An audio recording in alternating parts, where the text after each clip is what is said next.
সৌন্দর্য এবং স্থাপত্যের জন্য প্রশংসিত বিশ্বের সপ্তমাশ্চর্যের মধ্যে অন্যতম তাজমহল। তবে এই স্থাপত্য ঘিরে রয়েছে রহস্য, এতেই বিভ্রান্ত মানুষ। তাজমহলের সবচেয়ে বড় রহস্য হলো এর বেসমেন্টে লুকানো 22টি তালাবন্ধ ঘর। এই ঘরগুলো কোনোভাবেই কখনো পর্যটকদের জন্য খোলা হয় না। এখানে সাধারণের প্রবেশাধিকার নেই। এই ঘরগুলি তাজমহলের মূল কাঠামোর নিচে অবস্থিত। রয়েছে 4টি বড় এবং 18টি ছোট ঘর। এই সব ঘর কয়েক দশক ধরে তালাবন্ধ অবস্থায় পড়ে রয়েছে। এগুলি বিখ্যাত চামেলি মেঝের নিচে অবস্থিত এবং সেগুলিতে প্রবেশাধিকার কঠোরভাবে সীমাবদ্ধ। ভারতীয় প্রত্নতাত্ত্বিক সমীক্ষা বিভাগ এই ঘরগুলি তালাবন্ধ করে রেখেছে। এগুলির ভিতরে কি আছে সে সম্পর্কে আনুষ্ঠানিকভাবে খুব বেশি কিছু জানানো হয়নি। ফলে তাজমহলের বেসমেন্টে 12টি ঘর ঘিরে কৌতূহল তুঙ্গে। কেন বন্ধ ওই ঘরগুলি, এর সঠিক কারণ কেউ জানে না। তবে কর্তৃপক্ষের মতে এই গোপনীয়তার সঙ্গে জড়িয়ে রয়েছে তাজমহলের সুরক্ষা। কিছু লোক বিশ্বাস করে এই কক্ষগুলোতে রাজকীয় ধন বা গুরুত্বপূর্ণ ঐতিহাসিক গোপনীয়তা থাকতে পারে। অতীতের এই দরজাগুলিতে লাল পাথরের ফ্রেম ছিল, যা এখন ইট দিয়ে সিল করা হয়েছে, যা রহস্যকে আরও গভীর করে তুলেছে।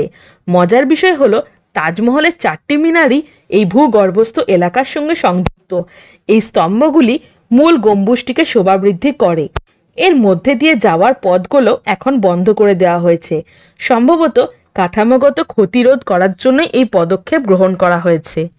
এমনও গল্প রয়েছে যে শাহজাহান এবং মমতাজের আসল কবরগুলি এই তালাবন্ধ কক্ষের ভিতরে থাকতে পারে। কেউ কেউ বিশ্বাস করেন যে দর্শনার্থীদের দেখা কবরগুলো কেবল প্রতীকী এবং আসল সমাধিগুলো বেসমেন্টে রয়েছে। তবে এর কোনো পোক্ত প্রমাণ নেই, কারণ এই কক্ষগুলো কখনো জনসাধারণ বা গবেষকদের জন্য খোলা হয়নি।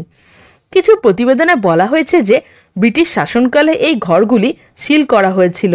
ব্রিটিশরা গুপ্তধনের সন্ধানের সময় এইসব করেছে। পরে সংরক্ষণের নামে এগুলি বন্ধ করে দেওয়া হয়েছিল। তারপর থেকেই দরজাগুলো বন্ধই রয়ে গিয়েছে। এই ঘরগুলোতে জনসাধারণের প্রবেশাধিকার নিষিদ্ধ। নিরাপত্তার জন্য প্রহরী এবং ক্যামেরা রয়েছে। সরকারি আধিকারিকদের দাবি যে এই ঘরগুলি খোলার ফলে তাজমহলের ভিত্তি দুর্বল হয়ে যেতে পারে, ফলে তারা এগুলি সিল করে রেখেছে। অনেকে বিশ্বাস করেন যে ওই ঘরগুলোতে সোনা বা রূপার তৈরি জিনিসপত্র অথবা প্রাচীন রাজকীয় নথি থাকতে পারে। অন্যরা মনে করেন যে মমতাজ মহলের আসল বিশ্রামস্থল এবং রাজকীয় জিনিসপত্র সেখানে লুকিয়ে থাকতে পারে। তবে ইতিহাসবিদ এবং বিজ্ঞানীরাও এই নিয়ে কোনো নিশ্চিত কিছু বলতে পারেননি। এই ঘরগুলোর দেখভালের দায়িত্ব ASI এর। তারা জানিয়েছে যে ওই স্মৃতিস্তম্ভের কাঠামোটি সংবেদনশীল এবং যদি এটি বিঘ্নিত হয় তবে ক্ষতি হতে পারে। দূষণ এবং পরিবর্তিত আবহাওয়াও ঝুঁকি তৈরি করে, তাই এগুলি তালাবন্ধ রেখে স্মৃতিস্তম্ভকে রক্ষা করার একটি উপায় হিসাবে দেখা হয়। এই ঘরগুলো কখনো খোলা হবে কিনা তা এখনো অজানা। বিশেষজ্ঞরা ক্ষতি না করে ভিতরের অংশ স্ক্যান করার জন্য প্রযুক্তি ব্যবহারের কথা বিবেচনা করেছেন। যদি একদিন এগুলি খোলা হয় তবে তাজমহলের ইতিহাস বোঝার পদ্ধতি বদলে যেতে পারে। ততক্ষণ পর্যন্ত 22টি তালাবন্ধ ঘরের রহস্য প্রজন্মের পর প্রজন্মের কৌতূহল বাড়াবে।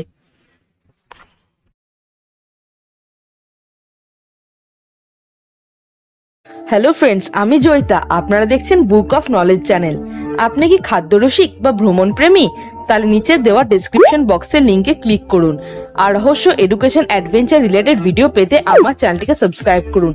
ভালো লাগলে অবশ্যই লাইক, কমেন্ট আর বন্ধুদের সাথে শেয়ার করুন। তো বন্ধুরা, আজকে আমার টপিক ভালো লেগে থাকলে চ্যানেলটিকে like, comment, share and subscribe করতে ভুলো না।